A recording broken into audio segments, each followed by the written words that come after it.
आज हम primitive reflex के बारे में पढ़ेंगे, जिसमें कि हम नियोनेटल रिफ्लेक्सेस जो सारे हैं उनके बारे में स्टडी करेंगे कि वो है क्या और कितने हैं। इसके अलावा हम एक और चीज़ याद रखेंगे कि ये नियोनेटल रिफ्लेक्सेस जो है या फिर जिन्हें हम प्रिमिटिव रिफ्लेक्सेस कहते हैं, ये बाय बर्थ है मोस्टली सारे।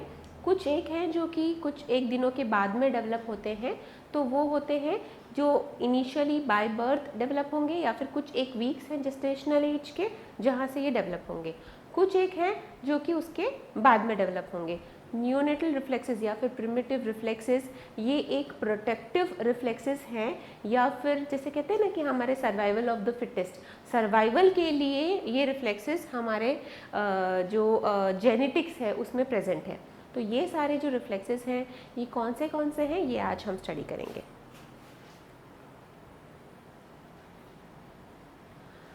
प्रिमिटिव रिफ्लेक्सेस जो होते हैं वो यूजुअली जो लेट फेटल पीरियड होता है, जैसे कि लेट जेस्टेशनल एज का जो पीरियड होता है प्रेगनेंसी में, जो लास्ट के पीरियड्स होते हैं या फिर लास्ट के फ्यू मंथ्स हैं, वहाँ डेवलप होने स्टार्ट हो जाते हैं।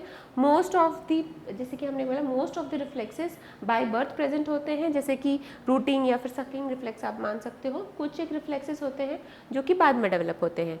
ये रिफ्लेक्सेस जो होते हैं वो सब कॉर्टिकल ओरिजिन के होते हैं, ब्रेन में subcortical origin, arising mainly in the brain stem and to some degree in the spinal cord. तो यहाँ पे हमने देखा कि ये जो रिफ्लेक्सेस हैं इनका ओरिजिन ब्रेन स्टेम और स्पाइनल कॉर्ड, ये तीनों को मिला के इनका ओरिजिन है।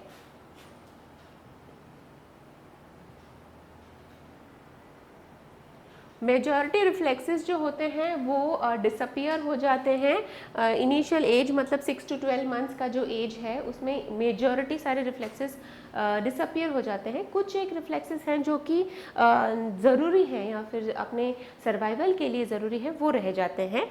इसमें क्यों जो रिफ्लेक्सेस हैं वो किस हिसाब से डिसअपियर हो जाते हैं, उसमें एक रीज़न है कि उनमें इनहिबिटरी इफेक्ट होता है मैच्योरिंग कॉर्टेक्स का। जो नर्वस सिस्टम है वो डेवलप हो रहा है, मैच्योर हो रहा है। मैच्योर जैसे जैसे होता है उस मैच्योरिंग इफेक्ट की वजह से वो रिफ्लेक्सेस डिसअपियर हो जाते हैं। प्रोटेक्टिव वैल्यू वाले जो रिफ्लेक्सेस हैं, जिनका हमारे सर्वाइवल के लिए वैल्यू है प्रोटेक्शन का हिसाब से, वही रिफ्लेक्सेस जो हैं वो थ्रू आउट लाइफ रहेंगे। अब जो परसिस्टेंट और रीअपियरेंस, मतलब ये जो रिफ्लेक्सेस हैं ये रह जाने, जो प्रिमिटिव रिफ्लेक्सेस हैं जिनका यूजुअली डिसअपियर होना ज़्यादा ज़रूरी था, अगर वो रह जाएं या फिर वो डिसअपियर ना हो या फिर रीअपियर हो जाएं, तो यहाँ पे उनका ध्यान देना बहुत ज़रूरी है। इसीलिए हम इसको डिटेल में स्टडी करेंगे कि कौन सी एज में अपीयर और कौन सी एज में डिसअपियर, क्योंकि अगर ये रह गए या फिर वापस से रीअपियर हो गए या फिर जिस एज में इनका चले जाना चाहिए था या फिर डिसअपियर हो जाना चाहिए था उस एज में नहीं हो रहे, तो हमें यहाँ पे एक क्लिनिकल इंडिकेशन मिलता है कि देयर इज़ सम जेनाइटल और कंजेनाइटल सम एनॉमली प्रेजेंट, जो कि ब्रेन या फिर ब्रेन स्टेम या फिर स्पाइनल कॉर्ड के डिजीजेज या फिर जो नॉर्मल वर्किंग है वो नॉर्मल वर्किंग नहीं कर रहे हैं, इस चीज़ को दर्शाती है। हायरार्की मोटर कंट्रोल में सबसे हायरार्की में आप देख लोगे कि cortex, mid brain, brain stem और स्पाइनल कॉर्ड, इस हिसाब से इसकी हायरार्की होती है जिससे से ये रिफ्लेक्सेस आते हैं। जैसे जैसे इन्हीं की हायरार्की सेफेलोकॉर्डल में मैच्योरिटी में होती है, उसी हिसाब से ये जैसे जैसे मैच्योर होते हैं या फिर ये जैसे जैसे डेवलप हो जाते हैं, इनका डेवलपमेंट कंप्लीट हो जाता है, माइलिनेशन वगैरह अगर कंप्लीट होने के बाद में, उसी हिसाब से ये जो रिफ्लेक्सेस प्रिमिटिव है ये डिसअपियर हो जाते हैं। वही रिफ्लेक्सेस रहेंगे जो कि सर्वाइवल के लिए ज़रूरी है। अब प्रिमिटिव रिफ्लेक्सेस जानना क्यों ज़रूरी है, क्यों हम टेस्ट करते हैं, क्योंकि हम टेस्ट करना चाहते हैं कि रिफ्लेक्सेस अगर टाइमली पीरियड पे प्रेजेंट है, मतलब बच्चे का ग्रोथ एंड डेवलपमेंट प्रॉपर हो रहा है, उसके नर्वस सिस्टम का जो डेवलपमेंट है वो प्रॉपरली हो रहा है, ये जानने के लिए हम ये रिफ्लेक्सेस बेसिकली टेस्ट करते हैं। एक जैसे कि अगर एक न्यूबॉर्न है तो उसका नर्वस सिस्टम के जो रिफ्लेक्सेस हैं वो हम टेस्ट करेंगे, तो ही हम इस रिजल्ट पे पहुंचेंगे कि बच्चे का जो नर्वस सिस्टम है वो प्रॉपरली वर्क कर रहा है। बिकॉज न्यूबॉर्न अभी कुछ रिफ्लेक्सेस को एलिसिट बाय माउथ या फिर बाय टॉकिंग नहीं कर सकता, तो ये रिफ्लेक्सेस जिसमें बच्चे का वॉलंटरी रिस्पॉन्स हम एक स्टिमुलाई से हम मिलता है हमें, वही हमें इंडिकेशन देगा कि बच्चे का डेवलपमेंट प्रॉपर हुआ है, या फिर कुछ इंडिकेशन है जिससे कि हमें फर्दर टेस्टिंग की ज़रूरत है। ये बच्चे का एक तरह से बोलते हैं ना, जेस्टेशनल एज पे भी एक इंडिकेशन देते हैं, क्योंकि जैसे कि मैंने कहा लेटर ऑन लाइफ में, मतलब लास्ट जो फ्यू मंथ्स है उसमें ये डेवलप होते हैं। तो अगर हाईली प्रीमैच्योर बेबी है तो उसमें ये कुछ एक रिफ्लेक्सेस जो हैं वो डेवलप नहीं हुए होंगे, तो उससे हमें जेस्टेशनल एज का भी एक थोड़ा बहुत अंदाज़ा हो जाता है। In some cases, example Moro's, the reflex can be used to evaluate symmetry. मतलब कि मोरोज रिफ्लेक्स में दोनों अपर एंड लोअर एक्सट्रीमिटीज़ का सिमेट्री होती है, रिफ्लेक्स में एक सिमेट्री होती है। अगर मोरोज हम इलिसिट कर रहे हैं उस टाइम अगर सिमेट्री नहीं है तो भी हम कुछ एक न्यूरोलॉजिकल इरेगुलरिटीज़ को इंडिकेट कर सकते हैं, तो हम इस हिसाब से भी कर सकते हैं। और अब नर्वस सिस्टम की बात आई है और मोरोज के रिफ्लेक्स की बात आई है, तो एक एग्जांपल है एक इंजरी का जिसे ब्रेकियल प्लेक्सस इंजरी कहते हैं, जिसमें ब्रेकियल प्लेक्सस की इंजरी हो जाती है ड्यूरिंग बर्थ। अब वो ब्रेकियल प्लेक्सस की इंजरी की वजह से बेबी का मोरोज जो है वो प्रॉपरली या फिर सिमेट्रिकली नहीं आता है, तो ये एक एग्जांपल है जिससे हमें ये पता चलेगा कि ये रिफ्लेक्सेस हमें एलिसिट करना या फिर ये रिफ्लेक्सेस हमें एग्जामिन करना क्यों इम्पोर्टेंट है। क्लासिफिकेशन में प्रिमिटिव रिफ्लेक्सेस 3 में डिवाइडेड है, फंक्शनल, जिनके फंक्शनल सिग्निफिकेंसेस है या फिर प्रोटेक्टिव वैल्यू है, और या फिर जिनका अर्ली पोस्चरल रिएक्शंस है जैसे कि मोरोज और स्टार्टल है। अब वेरियस प्रिमिटिव रिफ्लेक्सेस, मतलब कौन से रिफ्लेक्सेस हैं जो कि हम आज रीड करेंगे या फिर हम जिनके बारे में आज जानेंगे। सबसे पहले हम पढ़ेंगे ग्लैबुलर टैप के बारे में, ग्लैबुलर टैप के बारे में पढ़ेंगे। फिर हम ग्लैबर टैप, जहाँ की बच्चे का फोरहेड है वहाँ पर टैप करके रिफ्लेक्स को एलिसिट किया जाता है। डॉल्स आई रिफ्लेक्स, जिसमें कि बेबी का जो आईज़ हैं वो आईज़ जब बेबी का हेड को मूव करते हैं, जैसे कि समझ लो बेबी का हेड लिया, उसको मूव किया राइट साइड में, तो भी बेबीज़ के जो पिपल्स हैं या फिर आईज़ हैं वो स्ट्रेट ही दिखाई देंगे, वो स्ट्रेट गेज करेंगे, वो ये साइड मुड़ेंगे नहीं, तो उसे कहते हैं डॉल्स आई रिफ्लेक्स, जिसमें कि आई का जो गेज है या फिर जो आई का पोस्चर है वो हेड के पोस्चर के साथ मूव नहीं करता, पिपल्स जो है वहीं पे रहते हैं। रूटिंग रिफ्लेक्स और सकिंग रिफ्लेक्स। रूटिंग रिफ्लेक्स में जैसे कि बेबी का वो रिफ्लेक्स है जिसमें बेबी को मिल्क जो है ढूंढने में मदद मिलती है। इसमें बेबी के जो चिक्स है उस पर स्टिमुलेट करके हम बेबी को अगर नोटिस करें तो बेबी उस तरफ अपना मुंह टर्न करता है ताकि उसको वो निपल मिल सके और उस निपल को वो सक कर सके। सक करते टाइम बेबी उस निपल को अच्छे से सक करता है, उसमें से मिल्क जो है वो एनगल्फ करता है, सो दैट इज सकिंग रिफ्लेक्स। तो ये रूटिंग और सकिंग रिफ्लेक्स है। पाल्मार ग्रैब, पाल्मार ग्रैब में जब बेबी के हाथ पे अगर आप उंगली रखोगे तो बेबी उसको अच्छे से टाइट पकड़ लेता है, दैट इज होल्डिंग। तो ये ग्रास्प जो है ये पाल्मार ग्रास्प है। बेबिंस्की में लोअर फुट पे स्टिमुलेट किया जाता है। लोअर फुट पे जब स्टिमुलेट करते हैं तब जो फुट का जो थंब है वो डॉर्सी फ्लेक्स हो जाता है और जो बाकी के फिंगर्स हैं फुट के वो हाइपर फ्लेक्स हो जाते हैं, तो हाइपर एक्सटेंड हो जाते हैं, तो दैट इज़ बेबिंस्की।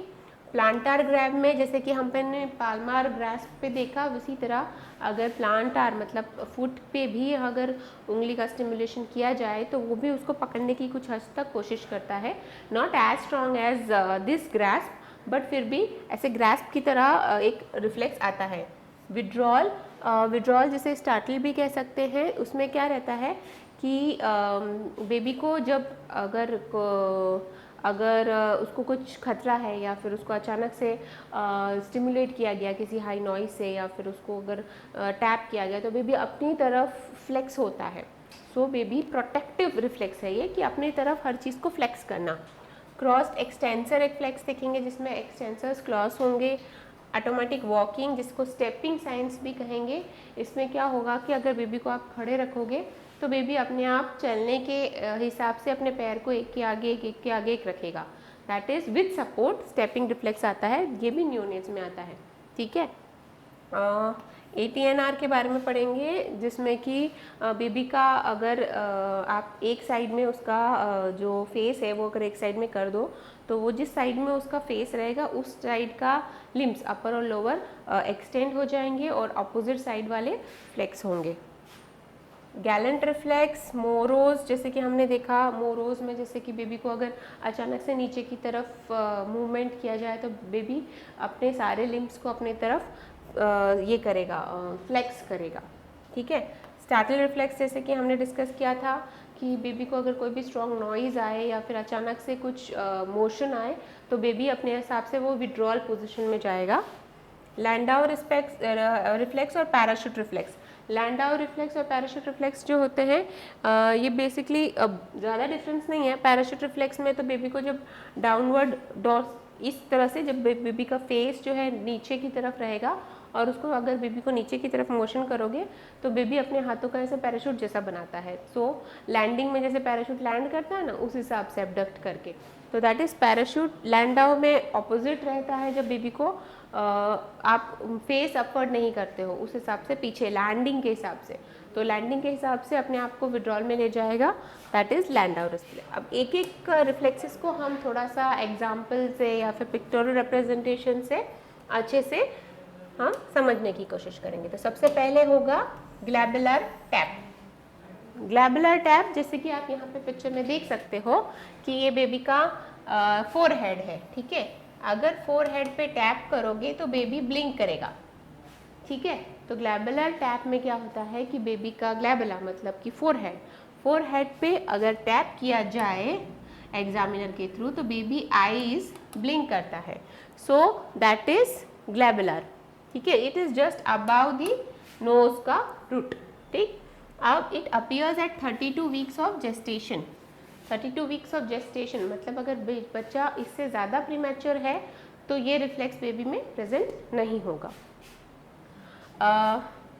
अगर क्लिनिकल इस पे है कि अगर ये परसिस्ट हो जाता है आफ्टर 3 to 4 मंथ्स तो इसका इंडिकेशन होता है कि पार्किंसन डिजीज़ की तरफ ये इशारा करता है।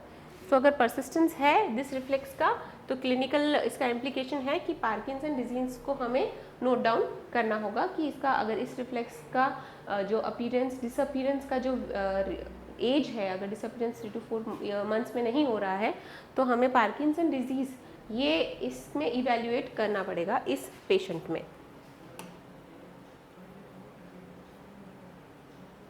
नेक्स्ट हम देखेंगे रूटिंग।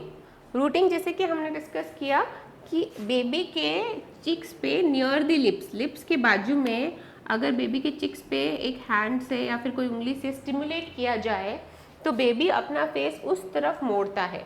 तो बेबी के लिप्स के बाजू में चिक्स में अगर स्टिमुलेट किया जाए तो बेबी अपना फेस उस स्टिमुलेशन जहाँ हो रहा है उस तरफ फेस को मोड़ता है और अपना माउथ ओपन करता है। क्यों? क्योंकि उसको उस डायरेक्शन में निप्पल की तलाश होती है। इस हिसाब से ये रूटिंग रिफ्लेक्स है। ये जेंटल टच से ही होता है और बेबी अपना जो माउथ है वो भी इसके साथ, मतलब सिर्फ हेड का मूवमेंट नहीं, अपना माउथ भी ओपन करेगा। ये रिफ्लेक्स 24 to 28 वीक्स में ही आ जाता है। तो अगर बेबी इतना प्रीमैच्योर भी है तो भी रूटिंग और सकिंग रिफ्लेक्स अब जो आगे पढ़ेंगे वो भी प्रेजेंट होता है, क्योंकि ये जो बेसिक है ना, ये तो सर्वाइवल के लिए है ही। तो जब इंडिपेंडेंट एग्जिस्टेंस हम मानते हैं ना कि इसके बाद में बच्चा अपने आप इंडिपेंडेंटली एग्जिस्ट कर सकता है, उसके लिए ये रूटिंग रिफ्लेक्स बहुत ही इंपॉर्टेंट है। इसीलिए ये बहुत जल्दी आ जाती है, जेस्टेशनल एज के 24 to 28 वीक्स में ही ये अपीयर हो जाती है। देन अराउंड 3 to 4 मंथ्स ये डिसअपीयर हो जाती है। तो अगर ये रिफ्लेक्स ज़्यादा दिनों तक रह गई या फिर 3 to 4 मंथ्स से भी आगे परसिस्ट कर सकती है तो ये ड्रूलिंग, हाइपर सेंसिटिविटी इन दी माउथ और लिप्स, इस हिसाब के जो कंडीशन है, क्लिनिकल कंडीशन, ड्रूलिंग मतलब क्योंकि अगर ये थोड़ा सा भी स्टिमुलेशन हुआ और बेबी ने उस तरफ मुंह करके मुंह खोल दिया तो जो सलाइवा है वो उस एंगल से ड्रूल होता रहेगा, तो बेबी का माउथ भी ओपन रहेगा, तो वहाँ पे इन्फेक्शन होने की या फिर माउथ में हाइपर सेंसिटिव होने के चांसेस भी रहते हैं। ये डिस्प्रैक्सिया के फैक्टर्स को कंट्रीब्यूट कर सकता है। तो ये हमने देखा रूटिंग रिफ्लेक्स, जिसमें minor stimulation around the cheeks near the lips से बेबी का हेड और माउथ ओपन होगा, हेड उस तरफ टिल्ट करेगा और माउथ को ओपन करेगा।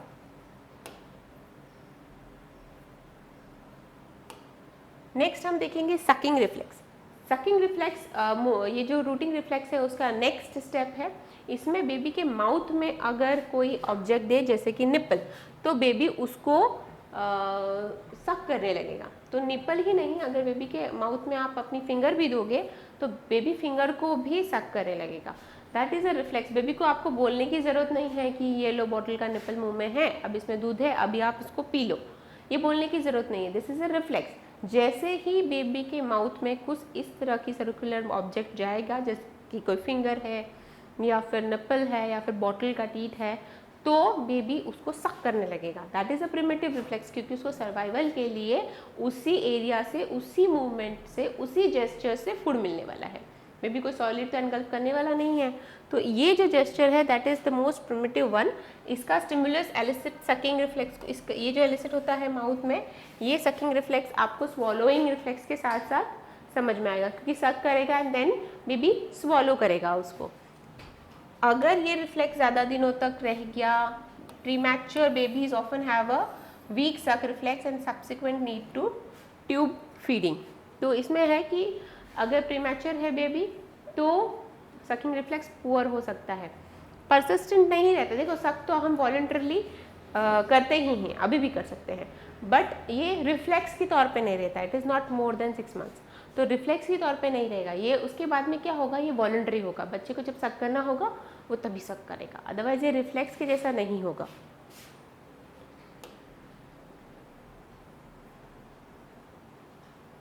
Gag reflex, gag reflex 19 weeks of intrauterine life में ही दिखाई देने लग जाता है।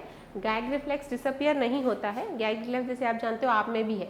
गैग रिफ्लेक्स क्या होता है, जब टंग के पोस्टीरियर एस्पेक्ट पे या फिर पीछे वाले हिस्से पे कोई चीज़ टच होती है, या फिर पैलेट के पीछे वाले हिस्से पे कोई चीज़ टच होती है जैसे कि फिंगर या फिर अदर कोई चीज़, तो अचानक से उबकाई आना, गैग आना। गैग मतलब कि अंदर की चीज़ बाहर वॉमिट करने वाला जो सेंसेशन है या फिर जो मूवमेंट है टंग का आउटवर्ड प्रोट्रूडन से, उसे कहते हैं गैग रिफ्लेक्स। ये 19 वीक से ही जेस्टेशन के एज पे अपीयर हो जाता है and through out life long रहता है। यहाँ पे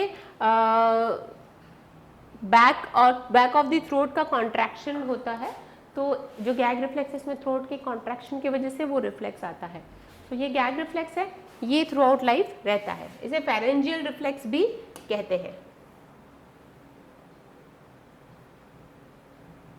अब जैसे कि आपने पढ़ा ATNR, जैसे को एसिमेट्रिकल टोनिक नेक रिफ्लेक्स कहते हैं। तो एसिमेट्रिकल क्योंकि दोनों एक्सट्रीमिटीज का एसिमेट्री है इसमें।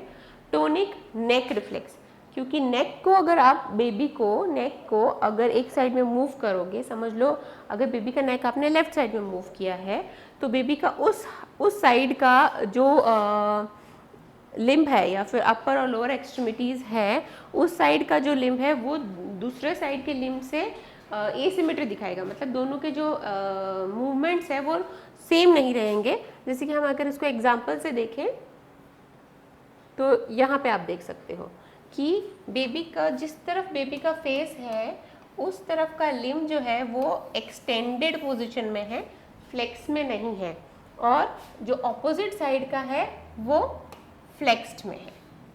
सो इसीलिए उसे कहते हैं एसिमेट्रिकल टोनिक नेक रिफ्लेक्स। एसिमेट्री इसलिए क्योंकि दोनों अपर एंड लोअर का अपने ऑपोजिट, जैसे राइट एंड लेफ्ट का जो मूवमेंट है वो ऑपोजिट है, एसिमेट्री में है। और टोनिक नेक रिफ्लेक्स क्योंकि नेक को अगर एक साइड में घुमाएंगे तो ये रिफ्लेक्स आएगा। फ्यू सेकंड्स के लिए ही रहता है, it doesn't stage for long. Few seconds के बाद ये अपने आप बेबी अपना जो नेक है वो वापस अपने पोजीशन पे लाता है। ऐसा नहीं कि बेबी ने अपना नेक वहाँ पे लाया है, आपने उसको स्टिमुलस दिया है, तो बेबी अपना जो नेक है वापस से अपनी जगह पे लाने की कोशिश करता है। ये रिफ्लेक्स जो होता है ये फर्स्ट फ्यू मंथ्स में लेस ऑब्वियस, मतलब कम रहता है, more obvious during the second third and fourth months of life. तो प्रेजेंट तो रहता है बाय बर्थ, बट एलिसिट करना उतना प्रॉपरली एलिसिट नहीं कर पाते, उसको सेकेंड, थर्ड और फोर्थ मंथ में आप अच्छे से एलिसिट कर सकते हो, और ये बाई 6 मंथ्स डिसअपियर होता है, ज़्यादा लॉन्ग स्टे के लिए नहीं है। अगर ये परसिस्ट हो गया तो एक तो ये सिमेट्री है, तो ये वॉकिंग में डिफ़िकल्टी लाएगा, विजुअल परस्यूट्स में डिफ़िकल्टी लाएगा, डेवलपमेंटल बायलैटरल हैंड फंक्शन में डिफ़िकल्टी आएगा, डिफॉर्मिटीज़ या फिर डिसप्लेसिया होने के इसमें चांसेस होते हैं, डेवलपमेंट ऑफ क्राउलिंग, क्योंकि क्राउलिंग में भी बेबी का हेड इधर उधर मूव करेगा, अगर ये रिफ्लेक्स रह गया तो बेबी का सिमेट्री कैसे बनेगा उसमें, है ना। बैलेंस की डिफ़िकल्टीज आएगी, हैंड आई कोऑर्डिनेशन में डिफ़िकल्टीज आएगी, तो बहुत सारी डिफ़िकल्टीज आएंगी। तो ये जो प्रिमिटिव रिफ्लेक्स है ये एक तो लेट एलिसिट होता है और जल्दी चला जाता है, तो इसका इतना सिग्निफिकेंट इम्पोर्टेंस नहीं है। अगर ये रहे तो ना, ये रहे, अगर रह जाए तो डिफ़िकल्टी होगी, तो इसका रहना एक इम्पॉर्टेंट चीज़ है जो आपको नोटिस करनी है कि रहना नहीं चाहिए। अब हम आगे बढ़ेंगे स्टार्टल रिफ्लेक्स की तरफ। स्टार्टल मतलब जैसे कि हम बोलते हैं ना कि हम दचक गए अचानक से, नींद में कभी कभी हम दचक जाते हैं, उसे कहते हैं स्टार्टल, या डर जाना उस टाइप का। तो बच्चा यूजुअली डरता नहीं है, समझ में नहीं आता है कि डर रहा है कि नहीं, बट ये तब होता है जब एक बच्चा समझ लो सो रहा है या फिर काम पोजिशन में है, न्यूनेट, और अचानक से कोई ज़ोर से आवाज़ आई, है ना, ज़ोर से अगर कोई चीज़ की आवाज़ आई, लाउड नॉइज़, तो बच्चा अचानक से अपने अपर और लोअर एक्सट्रीमिटीज़ को अपनी तरफ खींचता है। सो एक डर का जो हम बोलते हैं ना, उस तरह से स्टार्टल हो जाता है वो। तो इसमें फ्लेक्शन होता है, इसमें एल्बोज, आर्म्स का adduction of the fingers is noted, मतलब फिंगर्स भी अपनी तरफ खींच के और फिर अचानक से ऐसे करेगा। सो दिस इज स्टार्टलिंग, कि डर जाना, जैसे उस तरह का एक रिफ्लेक्स होता है। Over exaggerated cases of neurological injuries, मतलब अगर ये रहने का या फिर परसिस्ट हो गया या फिर काफ़ी टाइम तक रह गया, इट्स मोर देन 6 मंथ्स तक अगर रह गया, तो ये सेरेब्रल पाल्सी को इंडिकेट करता है। वैसे देखो थोड़ा बहुत तो हम भी स्टार्टल करते हैं कभी कभी, बट एक रिफ्लेक्स नहीं है, हर लाउड नॉइज पे हम स्टार्टल नहीं करेंगे। So it is a kind of nervous disorder. Poor balance in sitting, तो ये बैलेंसिंग में भी इसका सिग्निफिकेंस है कि बैलेंस नहीं हो पाता है अगर ये स्टार्टल रिफ्लेक्स रह गया। जैसे कि आप पिक्चर में देख रहे हो, बच्चे ने पहले, जब स्टार्टल करोगे तो बच्चा पहले अपनी तरफ फ्लेक्स करेगा और फिर दूर की तरफ, मतलब अपने हाथों को दूर की तरफ एबडक्ट करेगा, फिंगर्स भी ऐसे बड़ी हो जाएगी, ऐसे अंदर क्लोज नहीं रहेगी। एक होता है विड्रॉ करके ही रह जाना, विड्रॉइंग एक अलग है जिसमें बच्चा विड्रॉ मतलब फ्लेक्स पोजिशन में ही रहता है। ये तब होता है जब आप कुछ खींचने की कोशिश करोगे या फिर उसको कुछ तकलीफ या फिर पेनफुल कुछ स्टिमुलाई दोगे, तब वो विड्रॉ करेगा, दैट इज़ डिफरेंट। स्टार्टल में ये फ्लेक्स के बाद डायरेक्ट एबडक्शन आता है जिसमें फिंगर्स भी एबडक्ट हो जाती है, बॉडी से दूर चली जाती है, तो ये that is some different reflex. अब हम पढ़ेंगे मोरोस। मोरोस काफ़ी नॉर्मली पढ़ा जाता है या फिर बहुत पढ़ा जाता है मोरोस रिफ्लेक्स, और ये मोरोस जो है ये नॉर्मली जो आप देखोगे न्यूनेटल एग्जामिनेशन में ये इनकलकेट होते देखोगे ही। इसमें क्या किया जाता है कि बेबी के अपर दोनों हाथ हैं या फिर अपर एक्सट्रीमिटीज़ हैं या फिर उसके बैक जो है उसको सपोर्ट कर सकते हो, और बैक को सपोर्ट करने के बाद बेबी को अचानक से सपोर्ट नहीं हटाना है बट सपोर्ट का एंगल कम करना है। तो जैसे बेबी को हाथ से, अगर बेबी यहाँ पे सोया है, हाथ से आपने इस तरह से एक एंगल तक 90 डिग्री एंगल तक बेबी को सपोर्ट करके ऊपर की तरफ सपोर्ट करके बिठाया है, एंड देन अचानक से उस सपोर्ट को आप हटाओगे नहीं बट उस सपोर्ट को अचानक से नीचे की तरफ ले जाओगे, तो बेबी के हिसाब से आपने वो सपोर्ट हटा लिया है बट आपने एक्चुअली सपोर्ट हटाया नहीं है। उस वक्त क्या होगा, बेबी के जो 45 डिग्री तक, जैसे कि मैंने कहा कि 45 डिग्री के एंगल तक आपने उसको सपोर्ट करके फिर अचानक से उसके हेड को नीचे जाने दिया। ये जो sudden abduction, extension of the arms associated with the spreading of the fingers, तो यहाँ पे सडनली एबडक्ट होंगे, फिर उसके बाद आर्म्स जो है उनके एक्सटेंशन होगा, ठीक है, और फिंगर्स स्प्रेड हो जाएंगे। तो ये जो सडन मूवमेंट है, ये सडन मूवमेंट को मोरोस कहते हैं। इसको हम एक पिक्टोरियल रिप्रेजेंटेशन के हिसाब से अच्छे से देखेंगे। इसके बाद followed by an embracing action of adduction and flexion as the arms return to the normal position. अब क्या होगा कि एक बार वो सडन जर्क के बाद या फिर सडन जो एबडक्शन मूवमेंट के बाद में बेबी सारे जो फ्लेक्शन पोजिशन है उस फ्लेक्शन पोजिशन में वापस आता है, वो जो विड्रॉल का पोजीशन था उस पोजीशन में वापस आता है। इसको पिक्टोरियल रिप्रेजेंटेशन से हम देखने की कोशिश करेंगे, जो कि ये है। जो मैं समझाने की कोशिश कर रही थी कि बेबी को एक सपोर्ट से आपने 45 डिग्री तक ऊपर उठाया, फिर देन उस सपोर्ट को के साथ ही आपको बेबी के हेड को नीचे ले जाना है। तो ये जो सडन जर्क है, ये सडनली एब्डक्ट का मूवमेंट है, फ्लैंक्स होंगे और उसके बाद में बेबी वापस अपनी फ्लेक्स पोजीशन में आएगा। तो ये सडनली जो है ना बाहर की तरफ एब्डक्ट होना एंड देन अंदर की तरफ वापस से फ्लेक्स कर लेना, दैट इज मोरोज रिफ्लेक्स। अब ये 3 to 4 मंथ्स में डिसअपियर हो जाता है मोरोज रिफ्लेक्स। अगर 3 to 4 मंथ्स से ये ज़्यादा रह गया तो क्या क्लिनिकल इसका सिग्निफिकेंस है? Over exaggerated in case of cerebral palsy. Neurological conditions जैसे कि सेरिब्रल पाल्सी है, उस कंडीशन में ये जो मोरोज रिफ्लेक्स है ओवर एग्जैगरेटेड, जैसे नॉर्मली वापस फ्लेक्स पोजीशन में आके बच्चा शांत हो जाता है, वापस नहीं करता है। तो जो ओवर एग्जैगरेशन अगर इस मूवमेंट का हो गया तो सेरिब्रल पाल्सी जैसे कंडीशंस आप सोच सकते हो। हाइपोटोनिया, न्यूरोमस्कुलर डिफेक्ट्स में be considered in this reflex if this reflex is decreased. ठीक है, अगर ये रिफ्लेक्स प्रेजेंट ना हो, ठीक है, या फिर कम एलिसिट हो रही है, हाइपर एलिसिट हो रही है तो हम सेरिब्रल पाल्सी जैसी चीज़ें सोचेंगे, बट अगर ना हो रही है या फिर कम हो रही है तो हाइपोटोनिया, न्यूरोमस्कुलर डिफेक्ट्स, हाइपोटोनिया वाले जिसमें एक तो हाइपर होता है, एक हाइपो होता है, जिसमें हाइपो मतलब कम आना, किसी चीज़ का कम आना, तो हाइपोटोनिया जैसे न्यूरोमस्कुलर डिफेक्ट्स के बारे में आप सोच सकते हो। एसिमेट्री में indicate N obstructive brachial plexus injury. ठीक है, एसिमेट्री आएगा इसमें। एसिमेट्री मतलब जैसे एक अपर और एक लोअर एक्सट्रीमिटी का तो हो रहा है, वो जो एब्डक्शन एंड एडक्शन हो रहा है, बट एक साइड का नहीं हो रहा है, दैट इज एसिमेट्री। यहाँ पे दोनों का सिमेट्री होना चाहिए। अगर एसिमेट्री है तो आप ब्रेकियल प्लेक्सस की इंजरी के बारे में सोच सकते हो। Difficulty in transition and poor balance in position like sitting, अगर ये रह गया 3 to 4 मंथ से भी ज़्यादा तक रह गया अगर ये रिफ्लेक्स, तो सिटिंग पोजीशन और ट्रांजिशन मतलब बच्चा जब सो के उठ के बैठता है या फिर बैठ के उठ के सोता है, ये जो पोजीशन ट्रांजिशन होता है, ये ट्रांजिटरी पोजीशन में उनको डिफ़िकल्टी बैलेंसिंग में आएगी। Child is uncertain about their own reactions, fearful of positional change, क्योंकि बच्चे को खुद को डर लगेगा। हिसाब से अगर उसके रिफ्लेक्सेस अपने आप आ रहे हैं तो बच्चे को खुद को डर लगेगा, उसमें कॉन्फिडेंस नहीं आएगा बैठने उठने में। Can be elicited by sound, light, temperature changes and movement. ये सारे जो रिफ्लेक्सेस स्टैटल रिफ्लेक्स के जैसे मोरोज भी साउंड, लाइट, टेम्परेचर चेंजेस या फिर मूवमेंट से भी एलिसिट हो सकता है।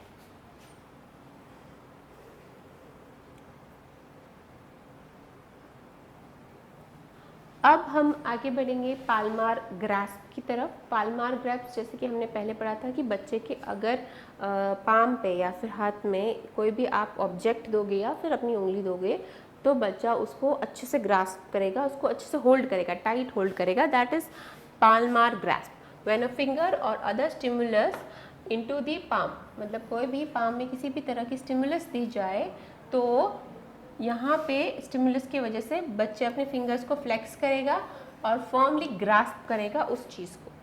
सो that is palmar grasp. Hand will relax and open directly after reaction awkward.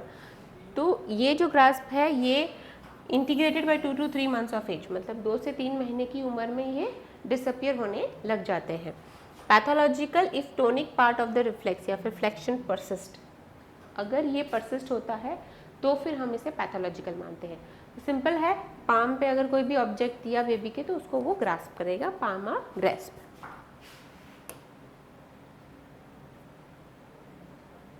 जैसे कि आप इस पिक्चर में देख रहे हो, बेबी के हाथ में एग्जामिनर का फिंगर है पाम पे और बेबी ने उसको अच्छे से ग्रास्प कर लिया है। अगर something is brought into the contact with the hand and even if some cases the child's own thumb, तो यहाँ पे खुद का थंब रखे अगर बेबी तो भी एक अपना दूसरा हाथ भी पकड़ लेता है। तो ये अगर परसिस्ट हो गया तो डिफ़िकल्टी होगा कोई चीज़ का, कोई भी ऑब्जेक्ट को रिलीज़ करने में।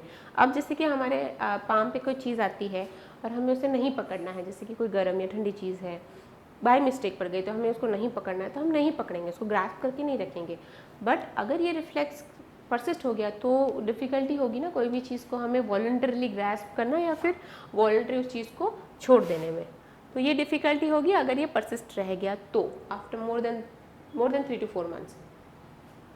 अब बेबिंस्की रिफ्लेक्स में क्या होता है कि पेन एक थोड़ा सा ज़्यादा पेनफुल ऐसे नहीं, ब्लंट ऑब्जेक्ट से ही देते हैं। कोई भी ब्लंट ऑब्जेक्ट लीजिए, वो ऑब्जेक्ट से थोड़ा सा फोर्सफुली, ज़्यादा नहीं बट थोड़ा सा फोर्सफुली बच्चे का जो पाम है, सोल है, जो सोल है, जैसे कि आप इस डायग्राम में देख रहे हो, बच्चे का जो सोल है उसका लैटरल एस्पेक्ट, मतलब उसका छोटी वाली उंगली, पैर की जो छोटी वाली लिटिल फिंगर होती है, लिटिल टो जिसे कहते हैं, सबसे छोटी वाली जो फिंगर है उस एस्पेक्ट पे, जिसे लैटरल एस्पेक्ट मतलब दूर वाला एस्पेक्ट, उस एस्पेक्ट पे नीचे से ऊपर की तरफ उस स्टिमुलाई को ले जाया गया। जैसे कि समझ लो आप पेन पकड़ रहे हो, पेन का पीछे का हिस्सा ब्लंट होता है, उस पीछे के हिस्से को बच्चे के नीचे वाला पार्ट, नीचे वाले से ऊपर की तरफ इस तरह से मूवमेंट से, प्रेशर से ऊपर लेके जा रहे हो, उस वक्त इस तरह का मोशन आएगा, जिसमें बेबी का जो टो है उसका मूवमेंट जो रहेगा दैट इज डॉर्सी फ्लेक्स। ठीक है, डॉर्सी फ्लेक्स मतलब फ्लेक्शन हो रहा है, हाँ, बट पीछे की तरफ फ्लेक्शन हो रहा है, डॉर्सी फ्लेक्स। ठीक है, ऐसे एक्सटेंशन नहीं बोलोगे, एक्सटेंशन तो एक मूवमेंट पे आके रुक जाता है, पर उसके पीछे जा रहा है मतलब डॉर्सी फ्लेक्स्ड। डॉर्सी फ्लेक्स्ड हो रहा है। और बाकी जो बचे हुए 4 फिंगर्स हैं, टो नेल्स हैं या फिर टो फिंगर्स हैं, वो जो फिंगर्स है उनका हाइपर एक्सटेंड होना, मतलब दूर की तरफ फ्लैंज्ड आउट होंगे वो। ठीक है, तो stimulus consist of a firm painful stroke along the lateral border of the sole from heel to toe. ठीक है, मतलब हील नीचे की तरफ से ऊपर, टो की तरफ, लैटरल एस्पेक्ट छोटी उंगली वाला aspect. Response consist of movement, flexion और extension of the big toe and sometimes movement that is fanning of the other toes. Fanning जैसे कि ना हाइपर एक्सटेंड होना। Present at birth, disappears at approximately 9 to 10 months. Presence of reflex later may indicate any pathological condition. तो ये है Babinski reflex, ये important है, इसे भूलना नहीं। Lateral aspect from heel to upper toe, lateral aspect. ठीक है, पेनफुल ज़्यादा नहीं होना चाहिए, बट हाँ प्रेशर के साथ होना चाहिए, लोअर से अपर की तरफ। प्लांटार ग्रास्प, जैसे कि हमने पाल्मार ग्रास्प देखा, वैसे ही बच्चे के अगर पाम पे कोई चीज़ का स्टिमुलाई करोगी तो वो पाम से भी उस चीज़ को पकड़ने की कोशिश करेगा, क्योंकि प्रिमिटिव रिफ्लेक्स है। जैसे कि पहले हम ऐसे अगर इवोल्यूशन की हिस्ट्री देखें तो इवोल्यूशन में हमारा इवोल्यूशन एप्स से हुआ है। एप्स जो होते थे वो पेड़ों पे चढ़ते थे तो अपने अपर और लोअर एक्सट्रीमिटी दोनों का इस्तेमाल करते थे। फिर हम एप से इवोल्यूट होकर चलने लगे, तो हमारे लोअर एक्सट्रीमिटीज़ किसी चीज़ को ग्रास्प करने के लिए नहीं है, बट क्योंकि एक प्रिमिटिव रिफ्लेक्स है तो ये जो रिफ्लेक्स है ये हमें है, कुछ महीनों तक हमें रहती है। तो पाम में भी उसी तरह का रिफ्लेक्स है, ये 3 महीने में डिसअपियर हो जाती है। उसी तरह से पाम भी, जैसे कि पाम ग्रास्प करता है, वैसे सोल जो है, पैर का जो प्लांटार एस्पेक्ट है, वो भी उस चीज़ को पकड़ने की या होल्ड करने की कोशिश करेगा, that is plantar grasp. Flexor withdrawal, इसमें कोई भी पेनफुल स्टिमुलाई अगर हुआ, बच्चे को कोई भी पिन की प्रिक अगर दे तो वो अपनी तरफ विड्रॉल करता है। विड्रॉल में एग्जांपल जैसे अगर फुट है, फुट को अगर किसी शार्प ऑब्जेक्ट से आप प्रिक करते हो तो फुट को अपनी तरफ फ्लेक्स करेगा। अगर उंगली को किसी चीज़ से प्रिक करते हो तो उंगली को अपनी तरफ फ्लेक्स करते हैं। ये चीज़ जो है ये कभी डिसअपियर नहीं होती है। अभी भी आपके पिन, किसी चीज़ की पिन की प्रिक करो तो आप बोलोगे बाद में, सोचोगे बाद में, पहले उस हाथ को अपनी तरफ खींचोगे। तो ये एक सर्वाइवल वाले के लिए या फिर लॉन्ग टर्म अपने बचाव के लिए रिफ्लेक्स है जो कि बाय बर्थ है, और वो लाइफ टाइम डिसअपियर नहीं होती है क्योंकि ये प्रोटेक्टिव रिफ्लेक्स है। ठीक है,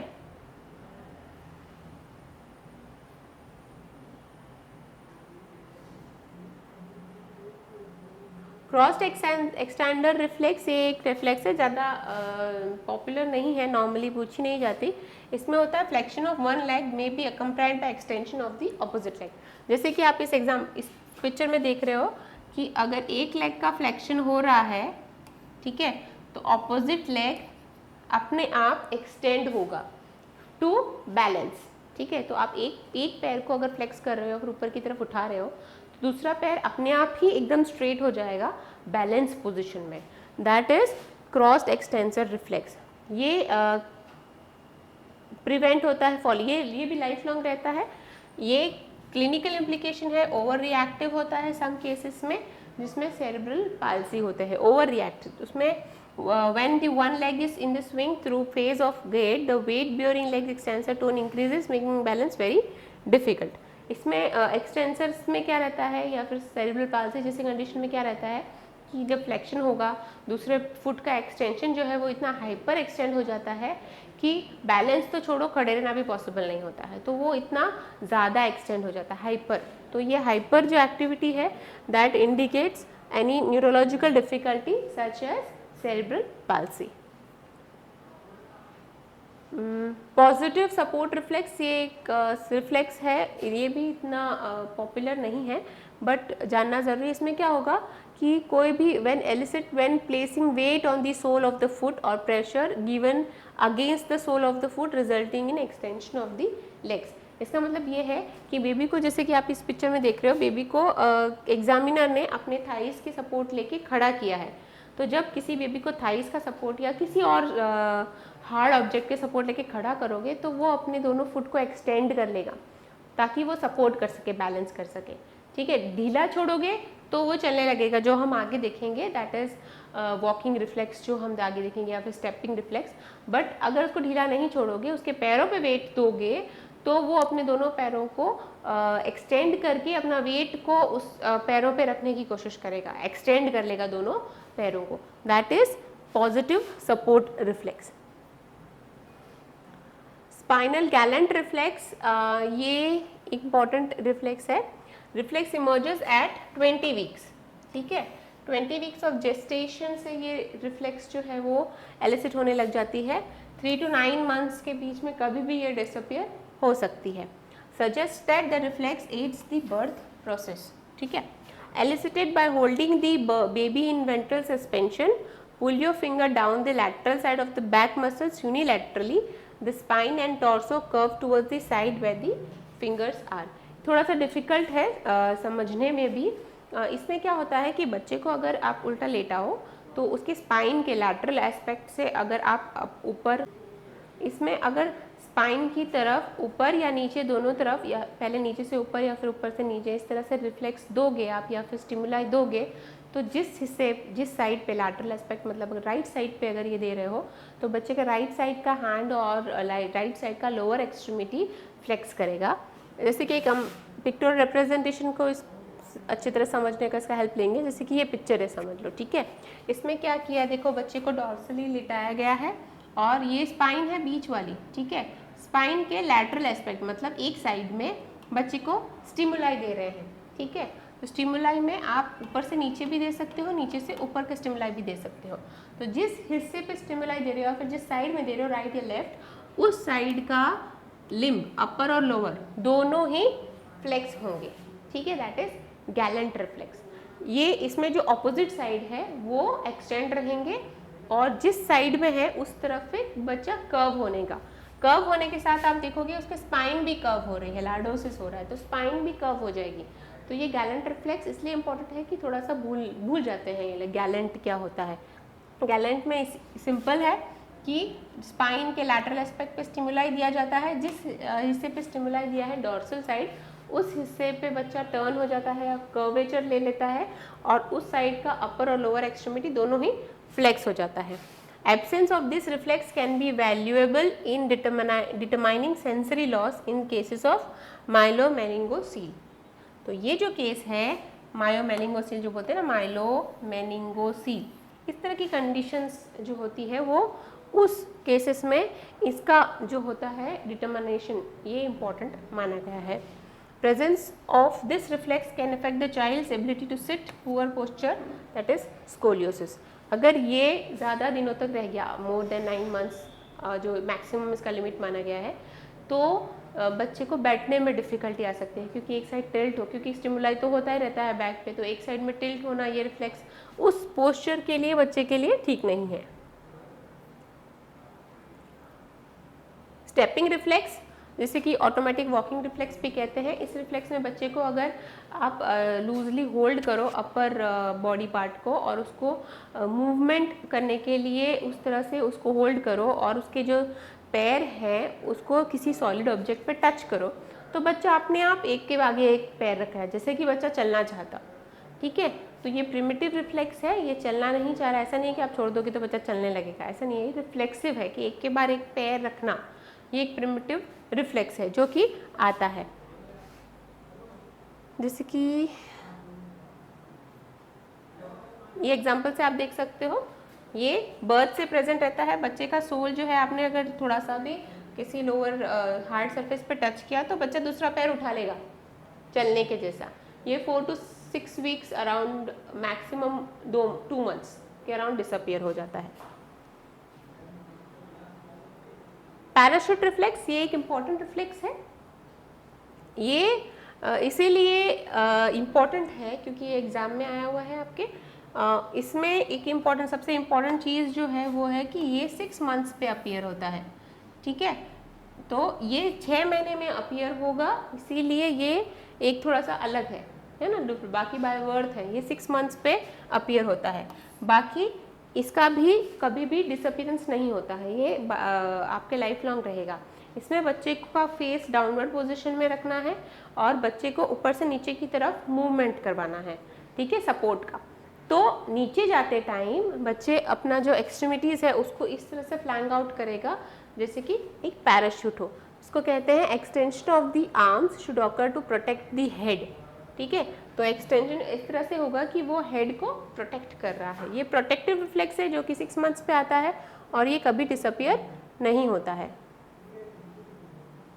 उसी का थोड़ा सा अलग है लैंडाउ रिफ्लेक्स। लैंडाउ रिफ्लेक्स जो होता है ये भी जैसे कि पैराशूट रिफ्लेक्स 6 months पे आया था, वैसे लैंडाउ रिफ्लेक्स जो है 3 months पे आता है और ये डिसअपियर हो जाता है by 1 year of age. Parachute reflex disappear नहीं होता, this disappears by 1 year of age. इसमें क्या होगा, इसमें बच्चे को सीधा लेटाना है वेंट्रली। इसमें वेंट्रल सस्पेंशन में चाइल्ड जो है अपने हेड और लोअर एक्सट्रीमिटीज़ को ऊपर की तरफ उठाएगा। पैराशूट में आपने देखा कि उल्टा है, लिटाया है और नीचे की तरफ ले जा रहे हैं। नीचे की तरफ ले जाते टाइम बच्चा अपना हाथ और पैर नीचे की तरफ करेगा प्रोटेक्ट करने के लिए अपनी हेड को। यहाँ पे बच्चा अपने हेड को ही प्रोटेक्ट कर रहा है लैंडाउ में भी, लैंडिंग पोजीशन में। बट हेड को प्रोटेक्ट करने के लिए अब क्योंकि ये पोजीशन उल्टी है तो बच्चे को हेड को प्रोटेक्ट करने के लिए ऊपर की तरफ ले जाना होगा, नीचे की तरफ नहीं ले जा सकता। तो अब यहाँ पे बच्चा अपना हेड और लिम्स को ऊपर की तरफ ले जाता है, that is Landau reflex. Children with myelomeningocele no extension of the leg occurs. अगर इसमें अगर कंडीशन है जैसे कि माइलोमेनिंगोसील है तो यहाँ पे बच्चे को लेग्स का कोई एक्सटेंशन नहीं है, यहाँ पे मिलेगा आपको एक्सटेंशन जो यहाँ पे मिल रहा है, वैसे लेग्स का एक्सटेंशन एलिसिट नहीं होगा ऐसे केसेस में। तो ये दो इंपॉर्टेंट हमने पढ़े, पैराशूट और लैंडाउ। दोनों ही अलग तरीके के हैं बट है दोनों ही प्रोटेक्टिव, दोनों ही बाय बर्थ नहीं है। पैराशूट 6 months पे अपीयर हो रहा है, लैंडाउ जो है वो 3 months पे अपीयर हो रहा है। पैराशूट डिसअपियर नहीं होता है, प्रोटेक्टिव रिफ्लेक्स है। Landau by 1 year of age disappear हो जाता है। अब हम एक बार फिर से थोड़ा सा रिवाइज कर लेंगे कि आज हमने कौन से प्रिमिटिव रिफ्लेक्सेस देखे, मेनली कौन से देखे। इसमें हमने देखा पाल्मार ग्रास्प रिफ्लेक्स, जिसमें पाम पे कोई भी स्टिमुलाई हुआ तो उसको बच्चा ग्रास्प कर लेता है। देन ये इसका जो एज है that is birth to 3 to 4 months, by birth होता है 3 to 4 months पे डिसअपियर हो जाता है। नेक्स्ट इज प्लांटार ग्रास्प, जो कि पाल्मार है वैसे ही प्लांटार जो पैर का है उसमें भी ग्रास्प होता है। It is from birth to 6 to 8 months। Then rooting reflex, rooting reflex मतलब बच्चे के चिक पे, लिप्स के बाजू में स्टिमुलाई देने पे बच्चा उस तरफ अपना मुंह ले जाता है और माउथ को ओपन करता है। That is also from birth to 3 to 4 months। Then is Moro, Moro और स्टार्टल दोनों ही इसमें जो रिफ्लेक्स होता है, जब बच्चे को 45 डिग्री से आप नीचे की तरफ ले जाओगे तो बच्चे का जो बेबी का जो स्पाइन सपोर्ट करने के लिए हेड, बैक और लेग को एक्सटेंड करेगा। इसमें एब्रप्टली आर्म्स एबडक्ट होंगे एंड एक्सटेंड हो जाएंगे, पहले एबडक्ट होंगे फिर एक्सटेंड हो जाएंगे, हैंड्स ओपन हो जाएंगे, लेग्स फ्लेक्स हो जाएंगे, ठीक है। बेबी में क्राई, ये भी बर्थ टू 4 months रहेगा। एसिमेट्रिकल टोनिक नेक रिफ्लेक्स, इसमें जब बेबी का नेक जो है एक साइड में अगर मूव कर रहे हो तो वो साइड, जिस साइड मूव कर रहे हो वो साइड का अपर और लोअर एक्सट्रीमिटी एक्सटेंड हो जाएगा और अपोजिट साइड का फ्लेक्स होगा. That is from birth to 2 months. Then comes the Galant reflex. Galant reflex में स्पाइन के लैटरल एस्पेक्ट पे स्टिमुलाई देना है. तो जिस एस्पेक्ट पे स्टिमुलाई दोगे उस एस्पेक्ट जो है वो फ्लेक्स होगा और उस तरफ बच्चा कर्व हो रहा है या फिर उस तरफ बच्चा का स्पाइन का कर्व उस तरफ जा रहा है. इसमें एक और चीज़ आपको याद रखनी है कि गैलेंट में जिस तरफ स्टिमुलाई दे रहे हो उस तरफ बच्चे के अपर और लोअर एक्सट्रीमिटी फ्लेक्स हो रहे हैं और उस तरफ कर्व हो रहा है. जबकि एसिमेट्रिकल टोनिक नेक रिफ्लेक्स में जिस तरफ मुंह है उस तरफ एक्सटेंड हो रहा है, ऑपोजिट वाला फ्लेक्स हो रहा है. ठीक है, ये दो चीज़ आपको याद रखनी है. That is also from birth to 2 months. Then is Landau reflex. Landau में आप इसमें दिखाया गया कि बेबी को प्रोन पोजीशन में रखाया गया, बट आपको स्ट्रेट पोजीशन पे भी, जैसे कि हमने पहले वाला एग्जांपल देखा, तो उस पोजीशन पे भी इसको एलिसिट किया जा सकता है.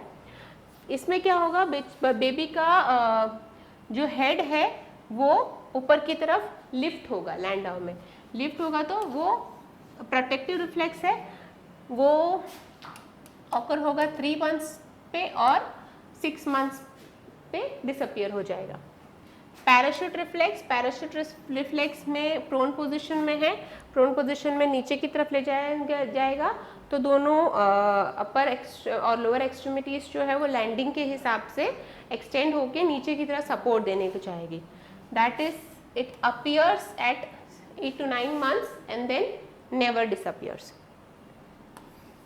Support reflex. सपोर्ट रिफ्लेक्स में जैसे कि बच्चे का अगर पैरों के नीचे कोई भी सपोर्ट रखा जाए तो दोनों पैरों को सपोर्ट के लिए एक्सटेंड कर लेगा और अपने आप को बैलेंस करने की कोशिश करेगा. दैट इज फ्रॉम बर्थ और 2 months up till 6 months. Placing और स्टेपिंग रिफ्लेक्स. बच्चे के अगर पैरों को एक स्टेप रखा जाए या फिर हार्ड सरफेस पे रखा जाए तो दूसरा अपना फुट उठा के स्टेपिंग, जैसे कि चल रहा हो उस तरह का रिफ्लेक्स देने लग जाता है. ये भी बर्थ है एंड इसका जो वेरिएबल है 4 to 6 months के हिसाब से ये डिसअपियर हो जाता है. ठीक है, तो इसी के साथ हम आज का लेक्चर ख़त्म करते हैं. आज हमने प्रिमिटिव रिफ्लेक्सेस के बारे में जाना जो कि मोस्टली बाय बर्थ थे. डिसअपियर कब हो रहे हैं, अपीयर कब हो रहे हैं, इस तरह के हमने सारे प्रैक्टिकल पॉइंट्स देखे. ठीक है, इसके आगे के लेक्चर्स कि हम इसके आगे हम डेवलपमेंट में क्या आगे प्रोग्रेस हुआ है उसके बारे में जानेंगे. ठीक है, थैंक यू.